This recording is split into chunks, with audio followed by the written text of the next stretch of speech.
कोई इससे related issue?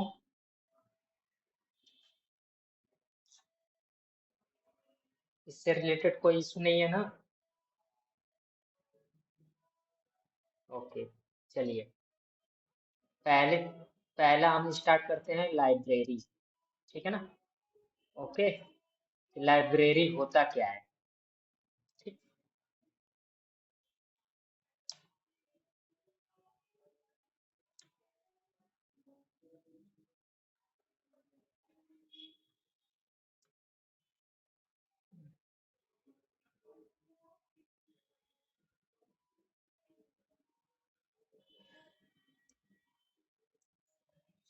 ठीक है, चलिए।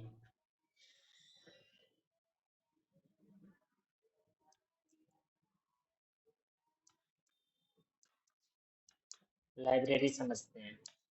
लाइब्रेरी को हम पिक्टोरियल फॉर्म में समझा सकते हैं। इसका बस एक डिफिनीशन अगर हम कहें, बात करें, ठीक है, डिफिनीशन के बारे में बात करें, ठीक है, तो डिफिनीशन हमारा ये है, सिंपल सा डिफिनीशन है इसका, कि library is a collection of, library is collection of, collection of, library is a collection of header files, header files. Okay, library is a collection of, is a collection of header file. Okay, तब इसमें एक word आ रहा है header file. What is header file? यहाँ पर एक word आ रहा है कि हेडर फाइल। लाइब्रेरी तो समझ गए कि library is a collection of header file. अब यहाँ पे एक वर्ड आ गया हेडर फाइल, एक नया टर्म, तो इसको भी समझ लीजिए। Header file, header file is a folder, folder, folder are collection, collection of method, function, function,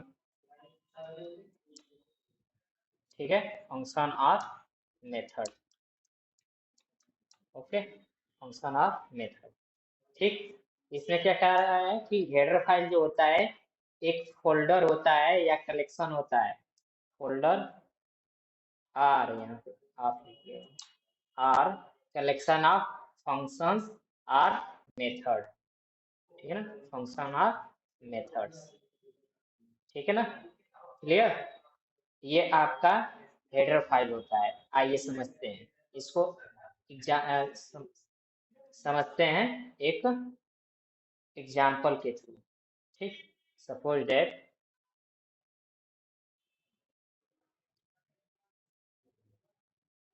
ये आपका एक फोल्डर बना हुआ है, फोल्डर नहीं, इसको मान लीजिए एक स्पेस है। ठीक, ये आपको इसको एज्यूम करना है, एज्यूम क्या करना है कि ये आपका एक लाइब्रेरी है, ठीक है ना, सी लाइब्रेरी जिसे कह सकते हैं आप, मान लीजिए सी लाइब्रेरी है। ठीक, ओके, ये लाइब्रेरी है। अब इस लाइब्रेरी में, ठीक, इस लाइब्रेरी में, ठीक है, क्या होगा? तो अभी आप लोगों ने डिफिनीशन इसका देखा कि library is a collection of header files. Okay, library is a collection of header files. तो हेडर फाइल्स होता है, तो हेडर फाइल हम बता दें, सी में बहुत सारे हेडर फाइल बने हुए हैं, ठीक है ना, सी में क्या है, बहुत सारे हेडर फाइल बने हुए हैं। ठीक है, अब उन हेडर फाइलों को, ठीक है, हम उनमें से कुछ हेडर फाइलों का एग्जांपल हम यहाँ पे आप लोग के सामने रख के एक डाउट आपका जो भी है लाइब्रेरी से रिलेटेड उसको क्लियर करने की कोशिश कर रहे हैं। एक आप लाइब्रेरी का नाम सुनेंगे, stdio.h,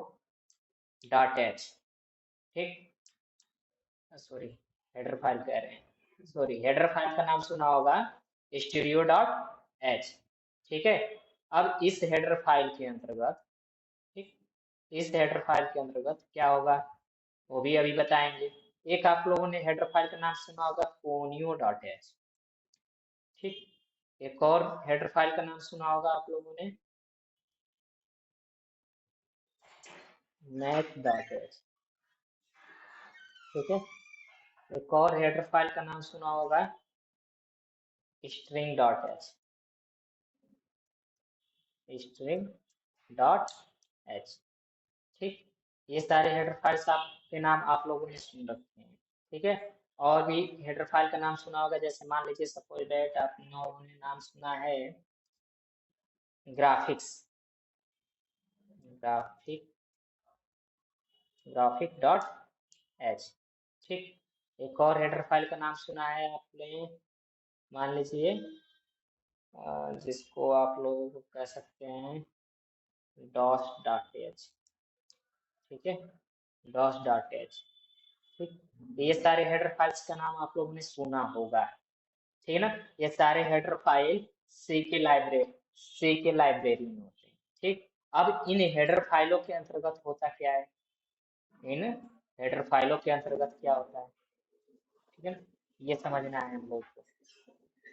ठीक, ये header file studio dot H में क्या है, ठीक, कोनियो डॉट एच में क्या है, ठीक, मैथ डॉट एच में क्या होता है,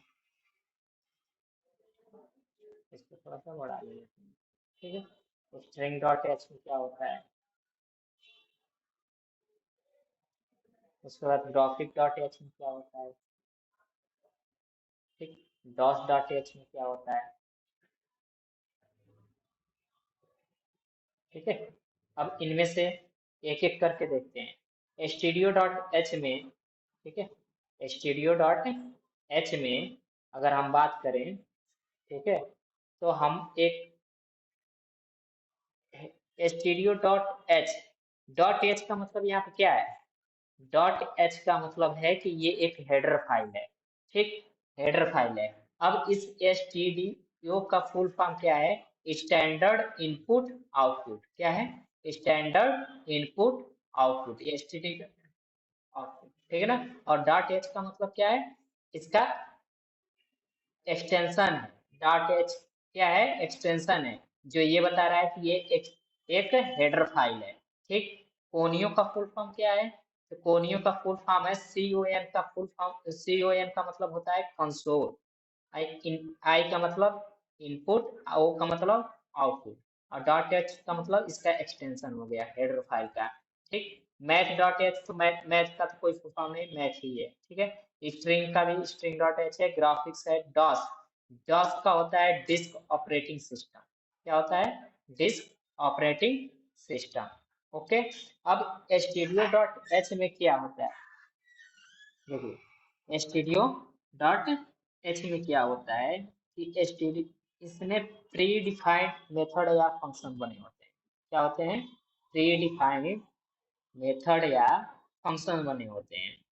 ठीक, कौन कौन से, जैसे यूजर को हमको अपने आउटपुट स्क्रीन द्वारा, सॉरी अपने प्रोग्राम के द्वारा अगर कुछ भी, ठीक है, कुछ भी प्रिंट कराना है, यानी कि आउटपुट कराना है या अपने आउटपुट स्क्रीन पर शो कराना है, तो उसके लिए एक प्री डिफाइंड फंक्शन होता है प्रिंटर, जो यूज आउटपुट स्क्रीन पे मैसेज प्रिंट करने के लिए या जो भी आप प्रिंट कराना चाहते हैं अपने प्रोग्राम के थ्रू, वो प्रिंट कराने के लिए यूज होता है। ठीक, नेक्स्ट होता है आपका यूजर से अगर आप कोई भी इनपुट लेना चाहते हैं अपने प्रोग्राम के थ्रू, यूजर से कुछ वैल्यू इनपुट कराना चाहते हैं, तो उसके लिए होता है स्कैनर। ओके, ठीक, अब आते हैं कोनियो डॉट एच पे। ठीक, कोनियो डॉट एच पे, कोनियो डॉट एच में एक होता है आउटपुट स्क्रीन। मान लीजिए आपका प्रोग्राम चल रहा है, उसमें आपके प्रोग्राम को चलते चलते, ठीक है ना, अगर आपके जो आउटपुट स्क्रीन है वो भर जाता है, तो उसको अगर क्लियर करना चाहते हैं, फिर से उसको मतलब एक फ्रेश स्क्रीन, मतलब एकदम क्लियर स्क्रीन दिखाना चाहते हैं, तो उसके लिए एक प्री डिफाइंड फंक्शन होता है जिसको कहते हैं क्लियर स्क्रीन फंक्शन। इसका CLRSCR मेथड होता है। ठीक, इसके बाद से होता है आपका, अगर आप आउटपुट स्क्रीन के यूजर से केवल वन की इनपुट कराना चाहते हैं तो उसके लिए होता है गेट ch। ठीक है ना। और भी सारे इसमें मेथड होते हैं, बस हम एग्जांपल के लिए इतने देखे चल रहे हैं। ठीक, ओके ओके। नेक्स्ट है मैथ.h। मैथ.h में आप बहुत सारे ठीक है मेथड हैं जिनका यूज हम लोग करेंगे आगे जब पढ़ते चलेंगे, जब जैसे जैसे अपने कोर्स में हम लोग और डीप डीप से पढ़ते आगे बढ़ेंगे, हम लोग इन सभी का यूज करके देखेंगे। ठीक है ना। तो अभी हम लोगों ने प्रोग्रामिंग स्टार्ट नहीं किया, लेकिन फिर भी हम इसको जानना जरूरी है। मैथ.h में अगर बात करें तो आप लोगों ने पढ़ा होगा, देखा होगा या नहीं भी देखा हो। ठीक है, जिसमें से पहला मैथ.h में हम एक मेथड होता है जिसको कहते हैं एलियस, एब्सोल्यूट मान के लिए। ठीक, नेक्स्ट होता है SQRT, स्क्वायर रूट के लिए। ठीक, नेक्स्ट होता है आपका एक रैंडम रैंडम नंबर निकालने के लिए, अगर आप अपने प्रोग्राम में रैंडम नंबर जनरेट कराना चाहते हैं तो उसके लिए रैंडम मेथड होता है। ठीक है, अगर किसी का साइन साइन मेथड होता है, ठीक है, कॉस मेथड होता है, ठीक है, इस तरीके से टैन मेथड भी होता है, ये सारे मेथड होते हैं। ठीक, अब इसके बाद से string.h पे आते हैं। ठीक, string.h क्या होता है? string.h हेडर फाइल के अंदर स्ट्रिंग से रिलेटेड जितने भी, ठीक है ना, स्ट्रिंग अभी आप लोग को पता नहीं होगा, लेकिन जैसे जैसे जब हम लोग आगे पढ़ेंगे ना तो स्ट्रिंग के बारे में भी हमको समझ में आएगा कि स्ट्रिंग होता क्या है।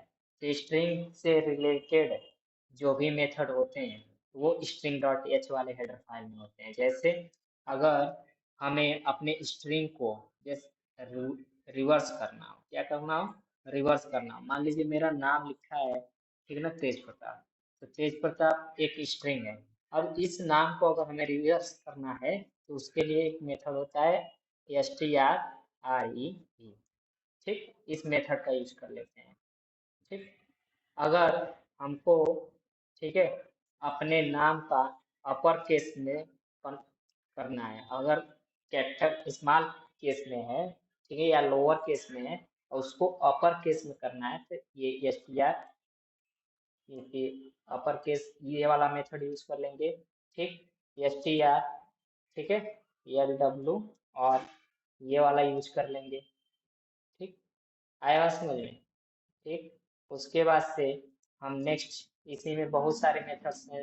अगर मान लीजिए आप अपने स्ट्रिंग का लेंथ निकालना चाहते हैं कि कितने उसमें कैरेक्टर हैं तो STR लेन यूज कर लीजिए। ठीक, अब आते हैं ग्राफिक्स पे।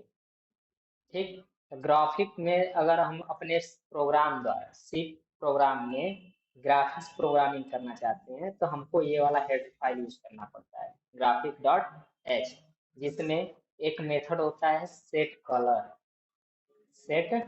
Colour method.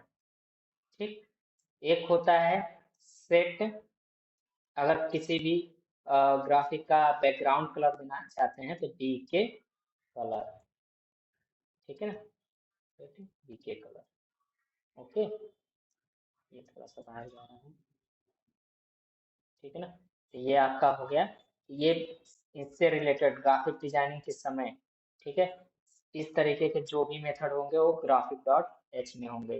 ग्राफिक्स रिलेटेड जितने भी हमको यूज करने होंगे प्री डिफाइंड मेथड वो किस में होंगे, graphic.h में होंगे। ओके, इस डॉस क्या होता है, तो डॉस को अभी हमने बताया कि डिस्क ऑपरेटिंग सिस्टम होता है। क्या होता है, डिस्क ऑपरेटिंग सिस्टम।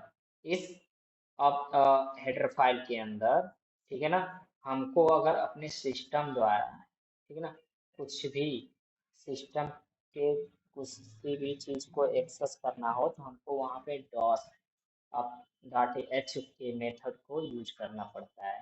ठीक, अभी देखिए, जैसे मान लीजिए अगर आप अपने प्रोग्राम में टाइम सिस्टम का टाइम गेट करना चाहते हैं तो गेट टाइम मेथड का यूज करेंगे। ठीक, ओके। अगर अपने प्रोग्राम में, ठीक है, ओके, अपने प्रोग्राम में यूजर्स के गेट डेट, ठीक है, अगर डेट गेट करना चाहते हैं तो उसके लिए ये गेट डेट मेथड का यूज करेंगे। ठीक है, तो ये सारी चीजें क्या हैं इसके अंदर, देखिए आप ध्यान से समझिएगा, इस पिक्चर को समझिए कि अब आप लोग के मन में एक डाउट आ रहा होगा कि सर सारे जब फंक्शन ही है तो क्यों ना इसे हम लोग एक ही पास अलग अलग हेडर फाइल में रखने की क्या जरूरत है। लाइब्रेरी ऑलरेडी एक लाइब्रेरी के अंतर्गत है, फिर उसके अंतर्गत हेडर फाइल है, फिर उसके अंदर ये आपके फंक्शन है, ये प्री डिफाइंड फंक्शन है, इनको पहले से बनाया गया है, रेडीमेड है, इनको आपको बनाने की जरूरत नहीं है, बस आपको यूज करना है। ठीक है ना। तो यहाँ पे क्वेश्चन ये है कि सर हम लोग यहाँ पे इसका यूज क्यों कर रहे हैं, मतलब ये हेडर फाइल ना रख के हम लोग सीधे ये मेथड ही रख लेते हैं, अलग अलग इसको हेडर फाइल में रखने की जरूरत क्या है। तो यहाँ पे एक इजी सा एग्जांपल ये है कि आप लोग सभी के पास सिस्टम है, और सभी लोग के सिस्टम का जो मेमोरी है, ठीक है ना, मेमोरी जिसको देखेंगे तो कई पार्टीशनों में डिवाइड किया गया है। क्या किया गया है, कई पार्टीशनों में डिवाइड किया गया है। वो पार्टीशन क्या है, वैल्यूम डी, वैल्यूम ई, वैल्यूम एफ, ऐसे करके हैं, है ना, आया समझ में। तो वो सारी चीजें क्या है, वैल्यूम ई, वैल्यूम ई, वैल्यूम एफ, ऐसे करके है ना।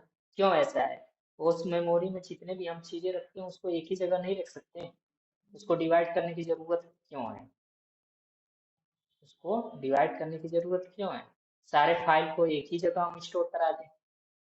तो जब हम ऐसा करेंगे कि सारे फाइल को एक जगह स्टोर कराएंगे तो वहां पे हमको इशू ये आएगा कि हम लोग को कोई भी फाइल अगर जरूरत पड़ेगी तो हम उसको एक्सेस करने में डिफिकल्टीज होगी, हमें उस फोल्डर को एक्सेस करने या उस फाइल को, जिस फाइल को हम स्टोर किए हैं उसे एक्सेस करने में हमें डिफिकल्टी आएगी। तो यहाँ पे जब अगर हम वही क्या करते हैं कि अलग अलग फोल्डर बना के कि मान लीजिए सपोज डेट आपने सॉन्ग रखा है, ठीक, तो उसको सिंपल जगह पे रखा है, मतलब अलग म्यूजिक नाइन के फोल्डर में रखा है, ठीक, वीडियो सॉन्ग रखे हैं तो उसको अलग में फोल्डर में रखा है। ठीक है, अगर आपने क्या कहते हैं कि पिक्चर रखे हैं तो उसको पिक्चर नाम के फोल्डर में रखा है। तो जिससे क्या होता है कि आपको फोल्डर देख के ही समझ में आ जाता है, और जब भी आपका वो जरूरत पड़ता है, जिस फोल्डर से के फाइल की जरूरत पड़ती है, आप उसी फोल्डर में जाके तुरंत उसको यूज कर लेते हैं, बाकी किसी से कोई मतलब नहीं होता है। यानी कि वहां पे क्या हो रहा है, इजी टू एक्सेस हो रहा है, मतलब एक्सेस करने में आपको इजी हो रहा है वो सारी चीजें। तो यहाँ पर भी अगर मान लीजिए सपोज दैट हमको इस वाले मेथड की जरूरत है, मैथ वाले मेथड्स की, ठीक, और ये सारी चीजें एक जगह रखी हुई हैं, तो क्या इसको एक्सेस करने में इशू नहीं आएगा। ठीक, दूसरी बात कि अगर ये सारी चीजें एक जगह रखी होंगी तो वो बार क्या करेगा, जब भी मान लीजिए हमको स्क्वायर रूट की जरूरत पड़ी, इसकी स्क्वायर रूट की जरूरत पड़ी, अब स्क्वायर रूट की जरूरत पड़ी, ठीक, तो वो क्या करेगा कि सबको ए वन बाई वन करके देखेगा कौन स्क्वायर रूट है, कौन स्क्वायर रूट है, कौन सा स्क्वायर रूट मेथड है, आएगा समझ में। तो वो एक एक करके वो ज्वाइन देखेगा कि कौन सा स्क्वायर रूट मेथड है, ठीक, तब जाके उसको इसमें भी टाइम टेकिंग होगा, ठीक है ना, उस मेथड को दिखाने में। तो इसलिए अलग अलग हेडर फाइल में बना के इन सभी फंक्शन को रखा गया है कि जिस प्रकार के अगर मैथ से रिलेटेड जरूरत हो हमें फंक्शन की, हम लोग मैथ डॉट एच वाले हेडर फाइल के थ्रू उस मेथड का यूज कर सकें। ठीक, अगर हमें डॉस डॉट एच वाले हेडर फाइल पे फंक्शन की जरूरत हो तो हम उस हेडर फाइल के थ्रू इस वाले मेथड को यूज कर सकें। ठीक है ना। तो इस तरीके से हमें इजी टू एक्सेस हो जाएगा, इजी रहेगा, और हम आसानी से अपना प्रोग्राम क्रिएट कर सकते हैं। आया समझ में। ओके ना। हाँ, चलिए। तो ये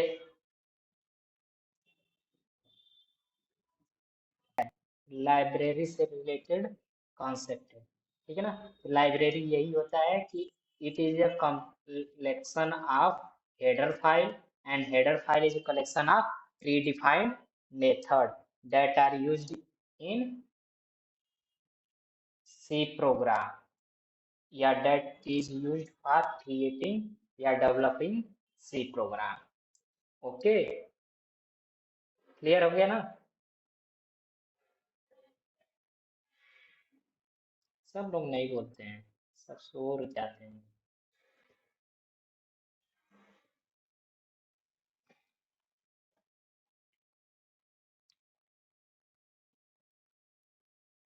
चलो जाने दो, क्लास करके आते हैं लोग थके हुए हैं। ठीक,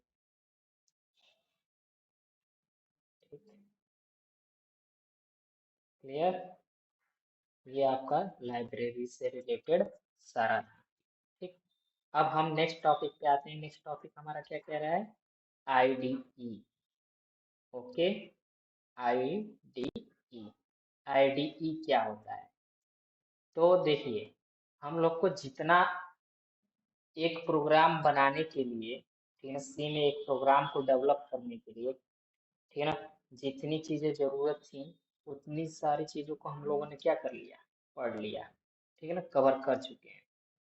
ठीक, लेकिन अब यहाँ पे हमको जो नेक्स्ट जरूरत पड़ने वाली है, वो जरूरत है क्या, किस चीज की, कि हम कोई भी प्रोग्राम डेवलप करेंगे, उस प्रोग्राम को कहीं ना कहीं पे क्या करना पड़ेगा, लिखना पड़ेगा। फिर जब वो प्रोग्राम हम लोग लिख देंगे, तो फिर उसको हमको क्या करना पड़ेगा, उस प्रोग्राम को क्या करना पड़ेगा, उस प्रोग्राम को हमको अपने सिस्टम पे रन कराना पड़ेगा, एग्जीक्यूट कराना पड़ेगा। फिर जब एग्जीक्यूट होगा, तो जब अगर हमारे प्रोग्राम में कोई भी एरर नहीं होगा, तो इजीली आराम से उस प्रोग्राम का आउटपुट हमें विजिबल हो जाएगा। लेकिन तो हम अपने प्रोग्राम को डेवलप करते समय किन किन बातों का ध्यान रखना पड़ेगा, चलिए। तो यहाँ पे हम बात करते हैं कि जब प्रोग्राम हम लोग डेवलप करते हैं, तो सबसे फर्स्ट क्या करते हैं, ठीक है ना, डेवलप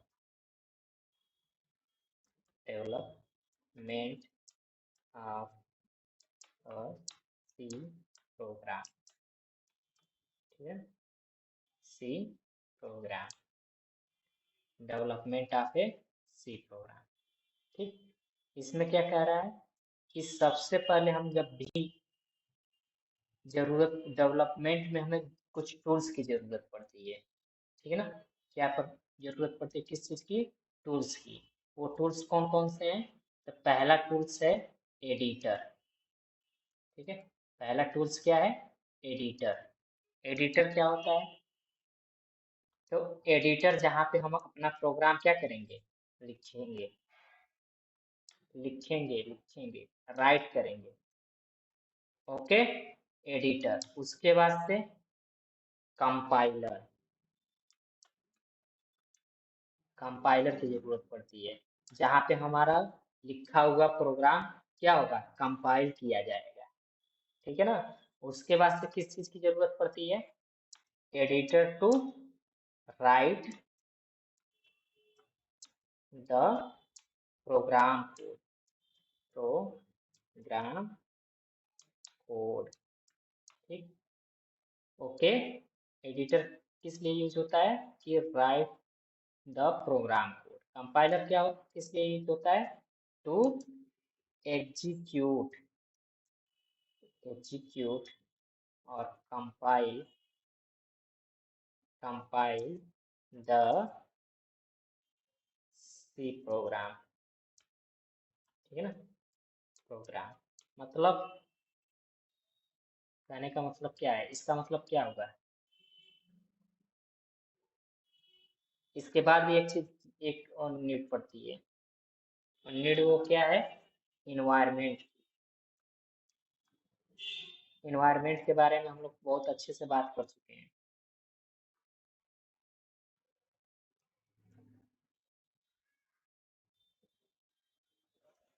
इन्वायरमेंट के बारे में हम लोग बात कर चुके हैं।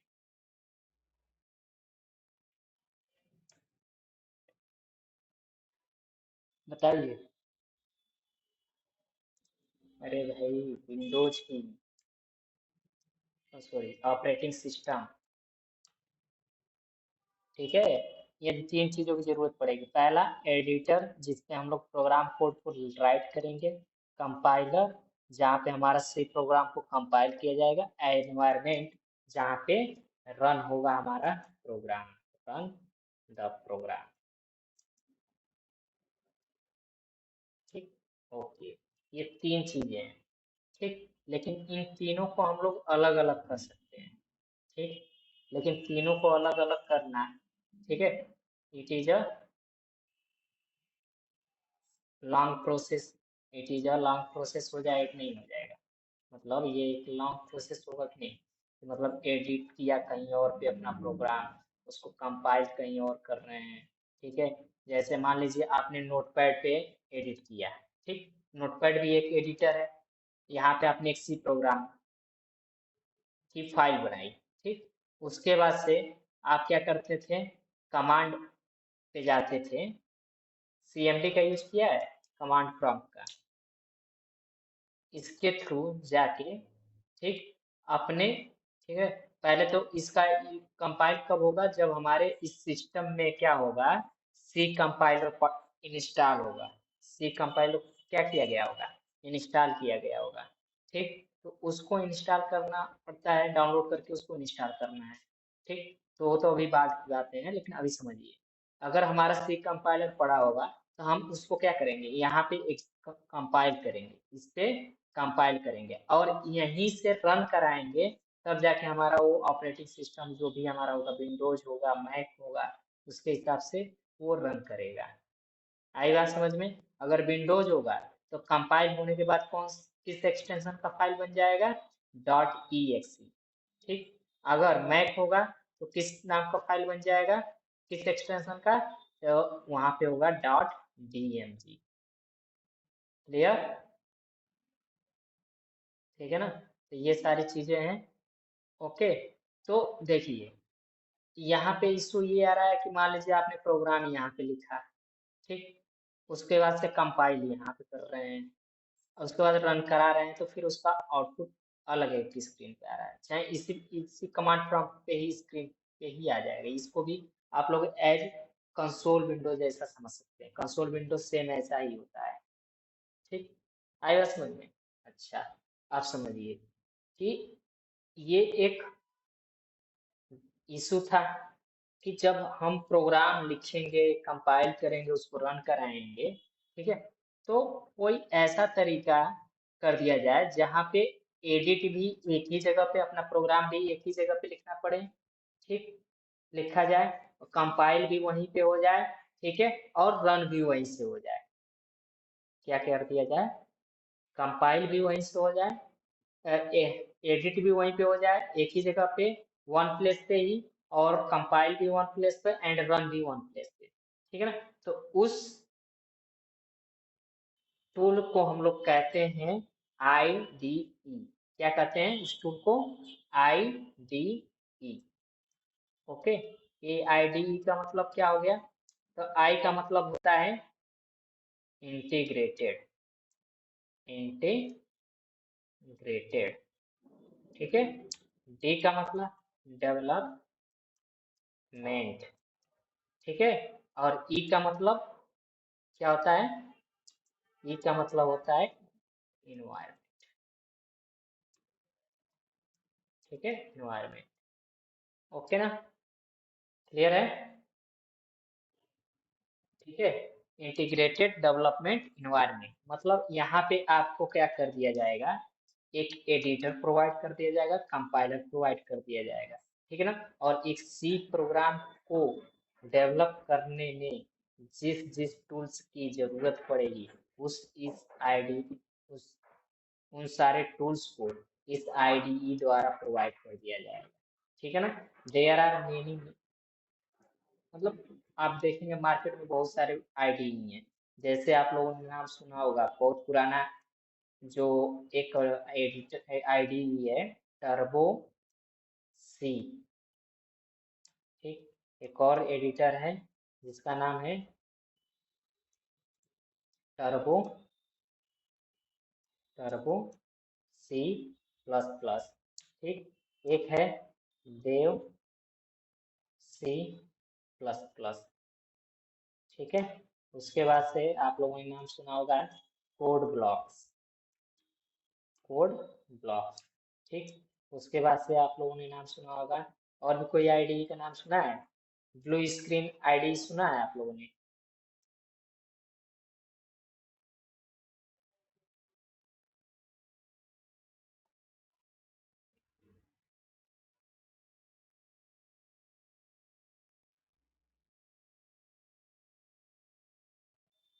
हेलो।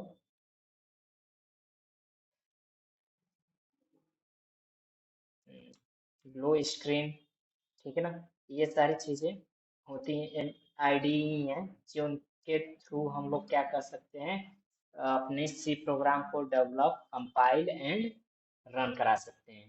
ठीक है ना। तो इनमें से कोई भी आप एक, ठीक है, एडिटर का यूज कर सकते हैं। आप लोग फ्री हैं, कोई भी जो भी आप लोग डेवलप करना चाहें, मतलब यूज करना चाहें, उनमें से कोई भी एक यूज कर सकते हैं या सारे यूज कर सकते हैं, जिस पे भी आपको अच्छा लगे। मैं तो जिस पे वो कोड करता हूँ वो होता है देव सी प्लस प्लस। ठीक है ना। देव सी प्लस प्लस। अगर आप लोग चाहें तो VS कोड का भी यूज कर सकते हैं। ठीक है। VS कोड एडिटर का भी यूज कर सकते हैं। ठीक है। बिकॉज यहाँ पे इस एडिटर को, ये एडिटर इतना पावरफुल है कि इसके थ्रू आप लोग पैकेज इंस्टॉल करके अपने प्रोग्राम को रन और कंपाइल भी करा सकते हैं। ठीक है। तो जिसका भी आप लोग यूज करना चाहें कर सकते हैं। ठीक है। इसमें से अगर मैं यहाँ पे बात करूँ एडिटर इंस्टॉलिंग का, तो आईडी इंस्टॉल करने के लिए हम कल बताएंगे कैसे इंस्टॉल किया जाता है, कैसे इसको सेट किया जाता है। वैसे तो सभी लोगों के पास एडिटर होगा ही, जिसके पास नहीं होगा वो कल देख लेंगे और समझ लेंगे। ठीक है ना। आई बात समझ में? ये सारे क्या हैं? एग्जाम्पल हैं। किसके? आईडीई के। ठीक है ना। ये सारे आईडीई के एग्जाम्पल्स हैं। ओके। तो इस तरीके से आप लोग, आईडी समझ में आया कि आईडी के थ्रू हम क्या कर सकते हैं, सी प्रोग्राम को डेवलप, कंपाइल एंड रन करा सकते हैं इजीली। ठीक है।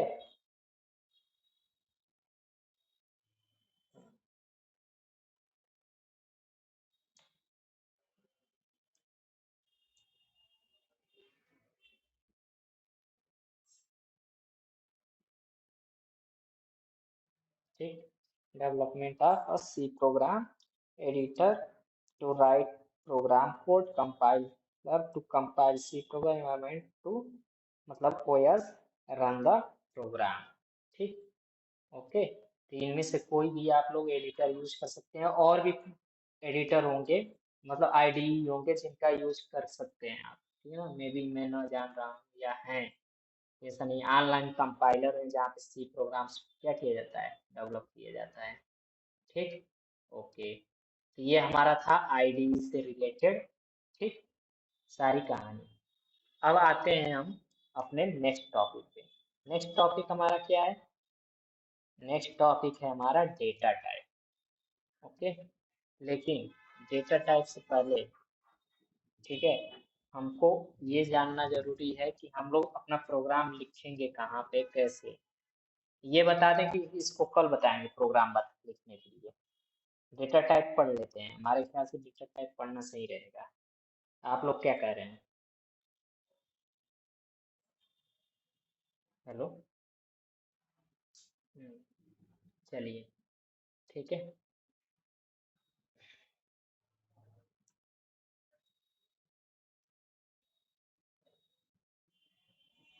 बहुत आज आराम, शांति है। क्या बात है, सब लोग सो रहे हैं कि? Data type, data type in से, हाँ चलो सही है, सोना भी नहीं चाहिए। हाँ ठीक है ठीक है। चलिए एक चीज एक, हाँ ध्यान दीजिए आप इस पे कि डेटा टाइप क्या होता है, ठीक है ना।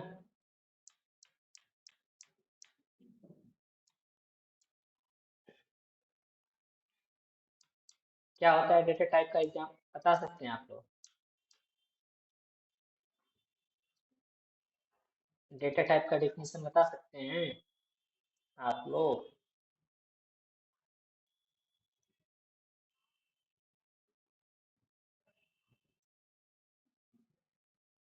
Different, different type of data, ठीक। जो भी डेटा हम लोग सी में, ठीक है, यूज करेंगे, ठीक है, डिफरेंट टाइप्स ऑफ डेटा, जो भी हम लोग डेटा अपने सी प्रोग्राम में, हाँ सुनिए तो, जो भी डेटा हम लोग अपने प्रोग्राम में यूज करेंगे, प्रोग्राम बनाते समय जिस प्रकार की डेटा हम उस प्रोग्राम में यूज करेंगे, तो उन डेटा का टाइप हमें बताना पड़ेगा कि ये किस प्रकार का टाइप डेटा है, ठीक। जैसे अभी आप लोगों ने कांस्टेंट पढ़ा, वही आपका डेटा होता है, कांस्टेंट ही क्या होता है, डेटा होता है, ठीक। अब वो अलग अलग होता है, जैसे फ्लोट, कैर, ठीक, एंड इंटीजर, था ना, आया समझ में। अब यहाँ पे क्या है कि हमको उन, अब उसे कितने, उस डेटा को कितना मतलब अलग अलग क्लासिफिक, मतलब वर्गों में डिवाइड किया गया है, उसका कितना क्लासिफिकेशन क्या है, ठीक है ना, उसके कितने टाइप्स हैं, ठीक है ना, उन डेटा को कितने डिफरेंस टाइप के होते हैं, ठीक है ना, वही हम डेटा टाइप के अंतर्गत पढ़ेंगे, ठीक। डेटा टाइप का मतलब होता क्या है, तो डेटा टाइप का मतलब अगर हम बात करें, डेटा टाइप का मतलब सिंपल सा हम ये कह सकते हैं कि data type means different type of data, different type of data. उसके बाद से कह सकते हैं कि, क्या कह सकते हैं कि the data size, the data size, ठीक, मतलब उस डेटा का साइज क्या होगा, जो भी डेटा आप ले रहे हैं, ठीक है ना, वो डेटा टाइप के ही बेस पे उस डेटा का साइज, उस डेटा टाइप के ही, डेटा टाइप ही डिफाइन करता है। मतलब कहने का ये है कि जो भी डेटा आप यूज करेंगे, वो मेमोरी में कितना स्पेस लेगा, ये कौन डिफाइन करता है, डेटा टाइप डिफाइन करता है। कौन डिफाइन करता है, डेटा टाइप। आई बात समझ में? Okay, next thing, next thing क्या है, नेक्स्ट थिंग ये है कि डेटा टाइप का मतलब, तो ये आपने बोल दिया कि different type of data and the data size, okay.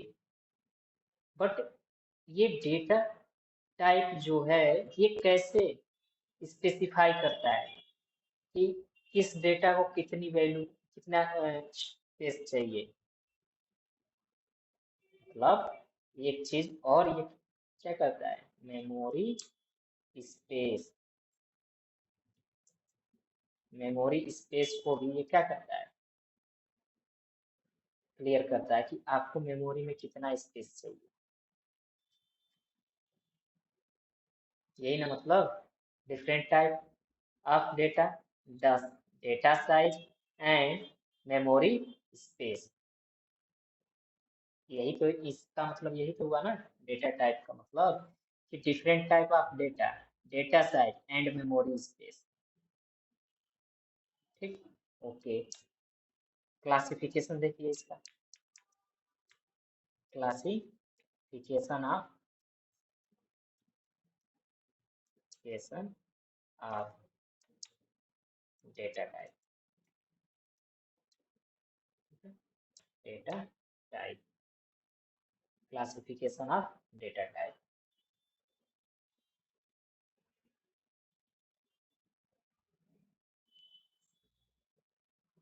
अगर इसकी बात करें क्लासिफिकेशन में, तो चलिए समझते हैं इसको भी। बस आपको कांस्टेंट के हिसाब से ही चलना है, ठीक है ना। आते हैं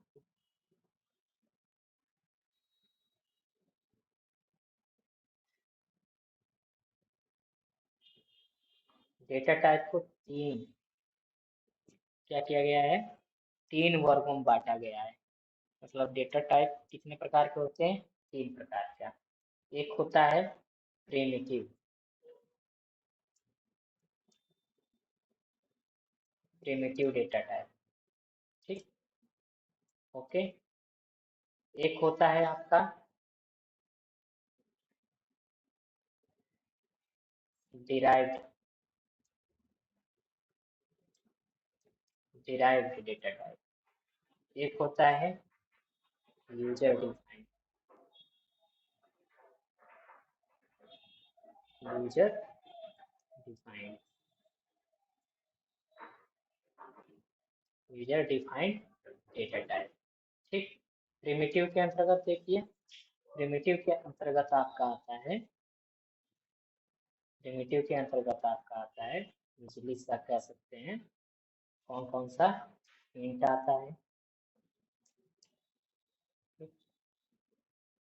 कैर आता है, फ्लोट आता है,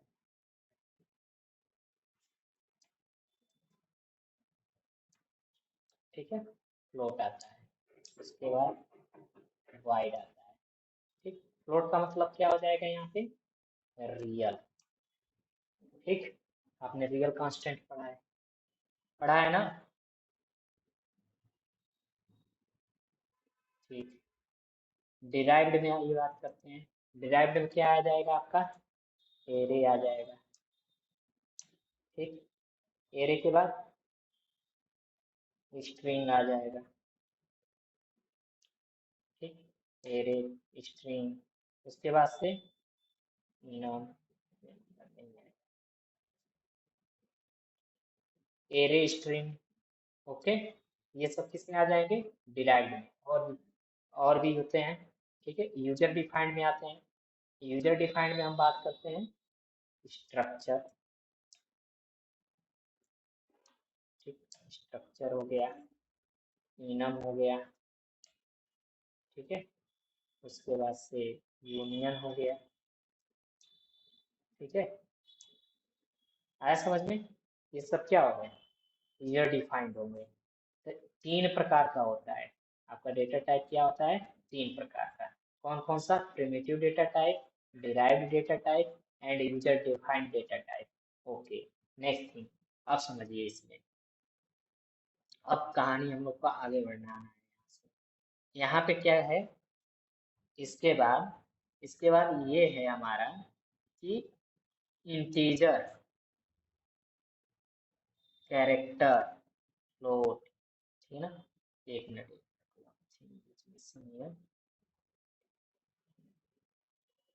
हमको अभी क्या पढ़ना है, प्रिमिटिव डेटा टाइप पढ़ना है।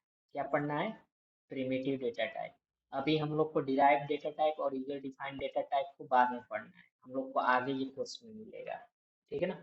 इस समय हमको पढ़ना है केवल प्रिमिटिव डेटा टाइप के बारे में, ठीक। तो हम क्या करते हैं, इस प्रिमिटिव डेटा मतलब इसको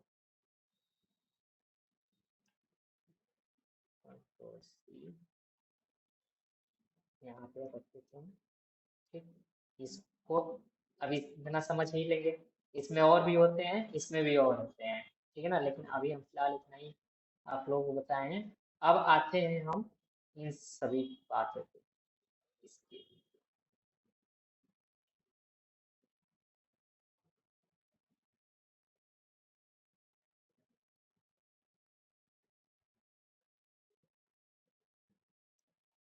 ठीक है। Integer, integer, character, float and wide, ठीक। इसमें देखिए, यहाँ पे इसको, ठीक है, तीन पार्ट में बांटा गया है। इंटीजर के भी कितने होते हैं? तीन पार्ट होते हैं। कौन कौन से? तो देखिए,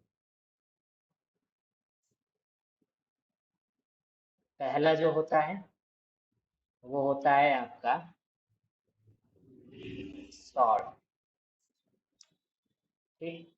दूसरा जो होता है वो होता है आपका खुद इंट। ठीक। उसके बाद नेक्स्ट जो होता है, नेक्स्ट होता है वो होता है आपका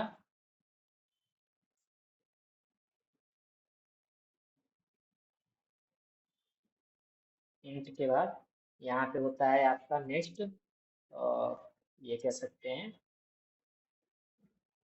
लॉन्ग। ठीक, लॉन्ग। ओके, ये होता है। उसके बाद से हम फिर आगे बढ़ेंगे, तो इसको भी, ठीक है ना, शार्ट को भी तीन पार्ट, दो पार्ट में बांटा गया है।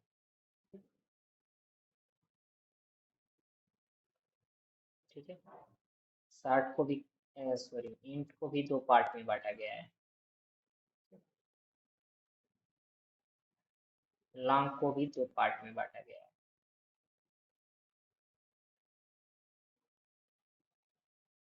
ठीक है, लॉन्ग को भी क्या किया गया है? दो पार्ट में बांटा गया है। कौन कौन सा पार्ट है? तो पहला जो पार्ट होता है वो हमारा होता है साइन। साइन। दूसरा जो होता है वो होता है अनसाइंड। अनसाइंड। ठीक है, आया समझ में? Okay, signed and unsigned. उसी तरीके से ये भी होते हैं।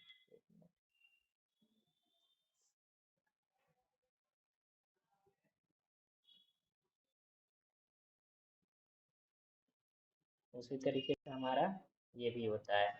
ये भी दो दो पार्ट में जो बटे हुए हैं वो भी क्या है? साइंड एंड अनसाइंड है। कहने का मतलब ये है,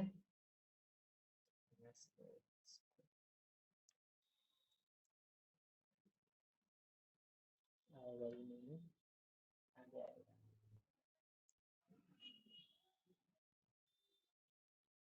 चलिए लिख ही देते हैं, समझाएगा।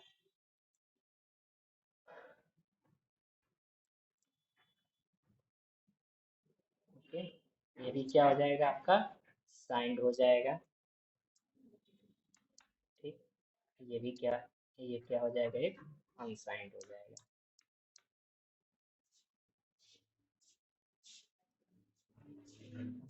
अनसाइंड हो जाएगा।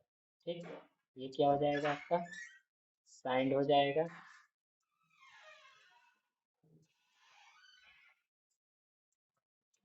ठीक, ये क्या हो जाएगा? अनसाइंड हो जाएगा। ठीक, समझ में आ रहा है जी?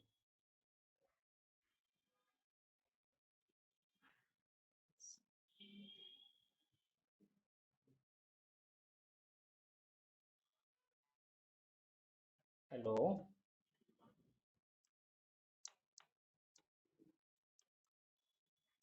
हेलो।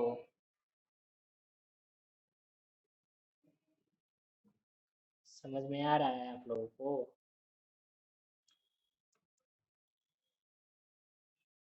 ठीक है, एंड अनसाइंड। ठीक है, आप लोगों को ये पता था?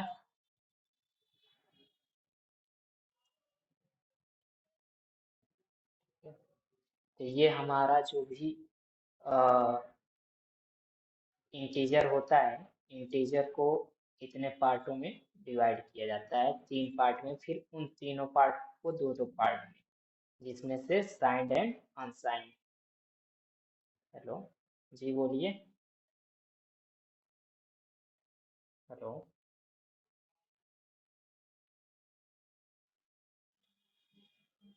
हाँ, ये अभी बता रहे हैं, ठीक है ना? अब देखिए, ये हमारा इंटीजर होता है। इंटीजर के टाइप्स होते हैं। ठीक, पहला टाइप्स क्या है? शॉर्ट है। उसके बाद है इंटीजर है। उसके बाद से है लॉन्ग है। ठीक, ओके। अब यहाँ पे बात आ रही है साइंड एंड अनसाइंड। फिर इन दोनों को मतलब दो दो तीनों को दो दो कैटेगरीज में डिवाइड किया गया है। कौन कौन सा? Signed, unsigned, signed, unsigned, signed and unsigned. ठीक, मतलब कहने का क्या है कि अगर आप कोई भी कांस्टेंट बना रहे हैं और उसके आगे अगर प्लस या माइनस सिंबल लगा रहे हैं, जैसे मान लीजिए 10 प्लस 10 रख दिया, ये क्या हो गया? ये क्या हो गया? आपका साइंड हो, ठीक है ना? ये इसके आगे अगर आपने 11 अगर रखा -11, तो ये भी साइंड एक वैल्यू हो गई। ये भी साइंड इंटीजर हो गया, ये भी साइंड इंटीजर हो गया। ठीक, अगर आपने केवल 10 रखा या केवल 11 रखा तो वो क्या हो जाएगा? अनसाइंड हो जाएगा। ठीक है ना? ये क्या है? अनसाइंड। इसके आगे कोई भी साइन नहीं है, इसके आगे भी कोई भी साइन नहीं है, तो ये क्या हो गए? अनसाइंड हो गए। क्लियर? ठीक है। अब बात करते हैं कि ये कितना स्टोरेज स्टोर करें लेंगे। ठीक है, तो आपको पता होगा इंटीजर कितना स्पेस लेता है। इंटीजर को स्टोर करने में कितना स्पेस चाहिए? 2 बाइट का। तो जो शॉर्ट इंटीजर होता है उसको जरूरत पड़ती है 2 बाइट की। ठीक, 2 बाइट की। Okay, clear?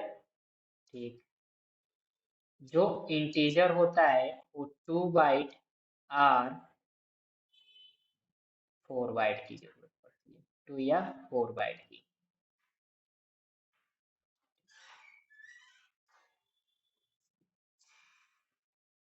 ठीक है, और जो लॉन्ग होता है, लॉन्ग इंटीजर, वो स्टोर होता है आपका 4 बाइट में। 4 बाइट से 6 बाइट भी हो सकता है, कंपाइलर के ऊपर निर्भर है, या 6 बाइट भी हो सकता है। ठीक है, वैसे 4 ही बाइट होता है, मेरे ख्याल से तो इतना ही होना चाहिए। ठीक है ना, ओनली 4 बाइट। क्लियर? अगर शॉर्ट इंटीजर बनाएंगे तो वो कितना लेगा? 2 बाइट। अगर इंटीजर केवल बना देंगे तो वो 2 बाइट भी ले सकता है, 4 बाइट भी ले सकता है। ठीक है, लॉन्ग इंटीजर बनाएंगे तो वो कितना लेगा? 4 बाइट का। क्लियर? क्लियर है ना?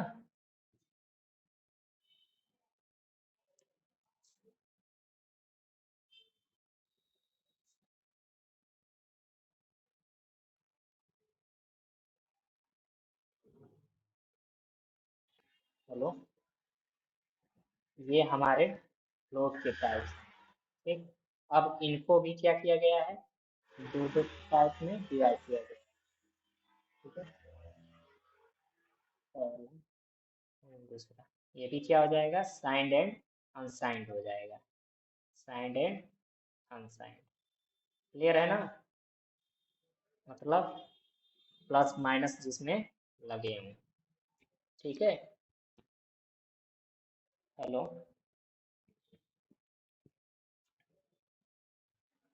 साइंड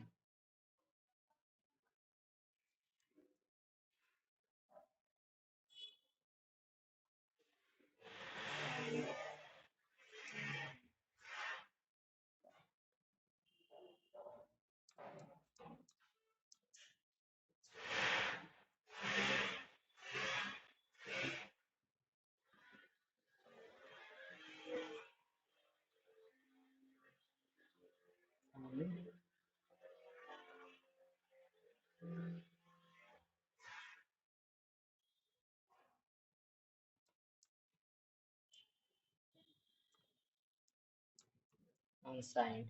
ठीक है, साइंड एंड अनसाइंड। ठीक है, इसके बाद से हमारा जो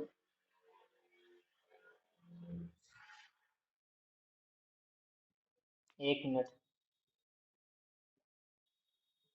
यहाँ पे रूम पे रह के हम पढ़ाने में बहुत इशू आता है यार, बहुत बेकार।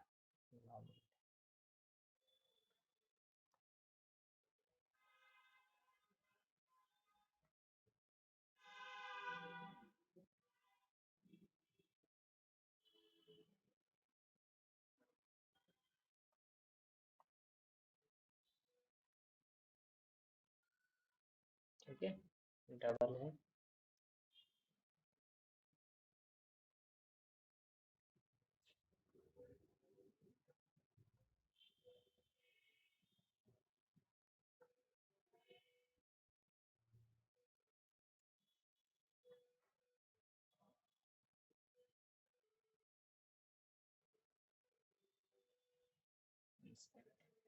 ठीक है, उसके बाद से हमारा लॉन्ग डबल वो भी यही होता है सेम।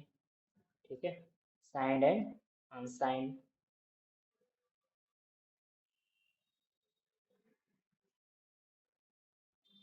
देखिए मैं ना सारी चीजें हम इतना धीरे धीरे इसलिए लेके चल रहे हैं कि आप लोग को सारी चीजें आप लोग को बस देखते ही समझ में आ जाए, जब भी आप रिवीजन भी करें तो देख के ही समझ में आ जाए।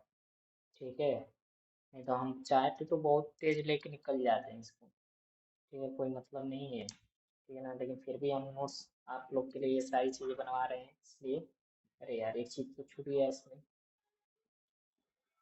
इसमें क्या है, इसका साइज भी बताना है। प्लॉट की साइज कितनी होती है? 4 बाइट। ओके,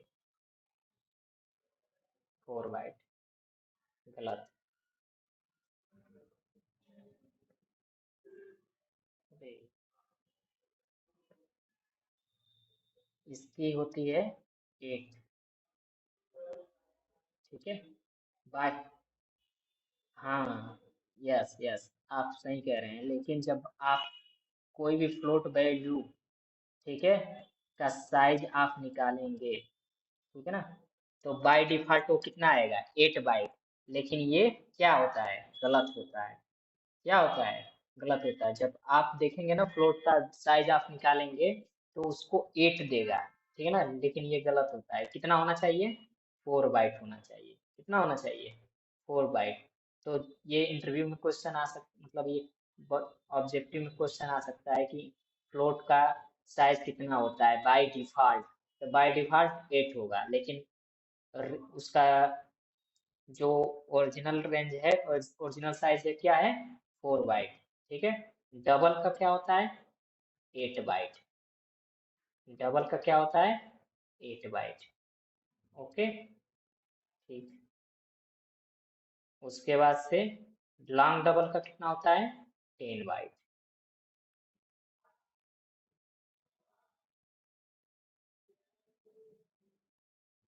ठीक है ना, तो ये सारे क्या हैं आपके?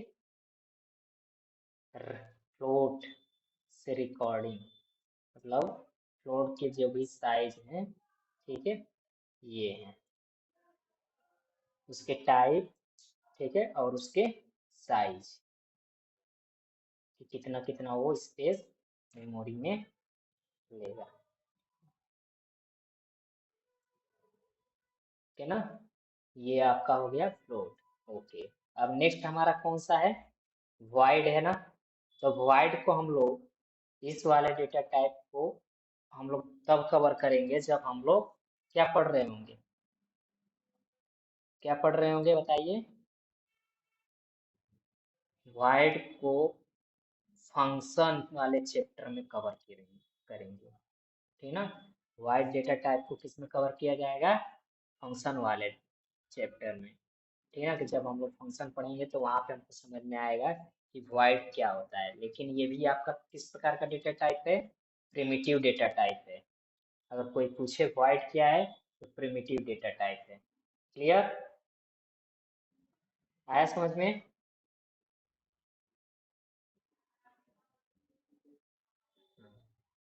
ठीक, ये हमारा था डेटा टाइप से रिलेटेड। ठीक है, सारी क्वेरी। और क्या बच गया है हमारा? एरे स्ट्रिंग वगैरह जब हम लोग पढ़ेंगे तो डिराइव डेटा टाइप भी कवर हो जाएगा। स्ट्रक्चर यूनियन और इनम पढ़ेंगे तो ये यूजर डिफाइंड भी कवर हो जाएगा। ठीक है ना, आया समझ में?